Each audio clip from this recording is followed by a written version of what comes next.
Hey guys, it's Emily Chiwa here, back with another version of Ask Emily. I'm Emily Chiwa, Transformational Leadership and Executive Coach at Your Life Path, and today we are talking about the question is what's the importance of having boundaries? And this is such an important topic, right? This week, as you may have noticed in my post, we are talking about confidence, building confidence, um, and self confidence, self belief, and all of that. And boundaries actually kind of fit right within that in a way when you think about what boundaries can do for you when you have healthy boundaries. So, first of all, in a nutshell, what's the importance of boundaries? It is that you need them in order to be physically, mentally, and emotionally safe and stable. They are good for your mental health. They can help you avoid burnout. They can help you feel more autonomy in your relationships, in your approach to things, in your work, in your family. It can be well, it's awesome for your emotional health, as I mentioned already, and it can influence the way others behave towards you. So it's like you training others in terms of how you want them to um, treat you.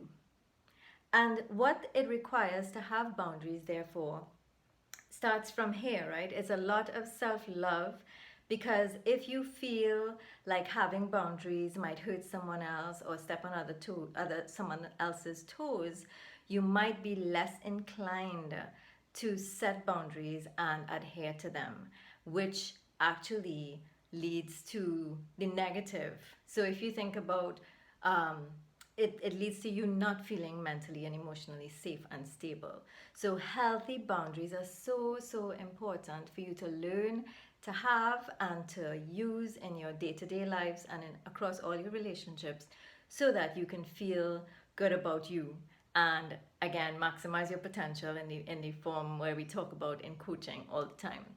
Healthy boundaries can help you build trust in relationships. It can define limits, of course.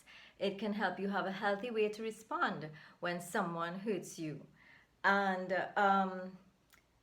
the thing about it, boundaries are not, and this is something important to note, they are not meant to control another person. They are not meant to force behavior.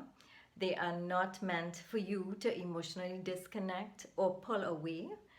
And it's not about manipulation or punishment or about you taking responsibility for what is someone else's, their own issues.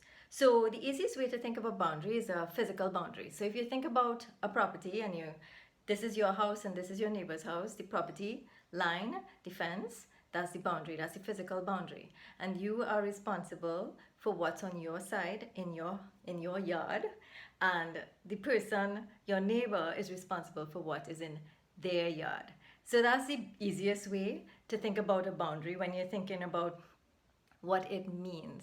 So in a physical, in a physical sense. And so in an relationship sense, you also need to identify, if you're going to set boundaries, you need to identify your limits. What is that line? And it will change and be different depending on the relationship that we're talking about, a friendship, um, an intimate relationship, a work relationship. They're all different, right? So you have different boundaries, and it's fine to have different boundaries for different types of relationships. And so, first you define, so you identify what your limits are, then you communicate, you say what it is you need, then you just keep it simple. You don't have to over explain yourself. That's your boundary. And then you set consequences by saying why it's important to you. And that is really all that's required in setting boundaries. What's important though is to make sure that you do.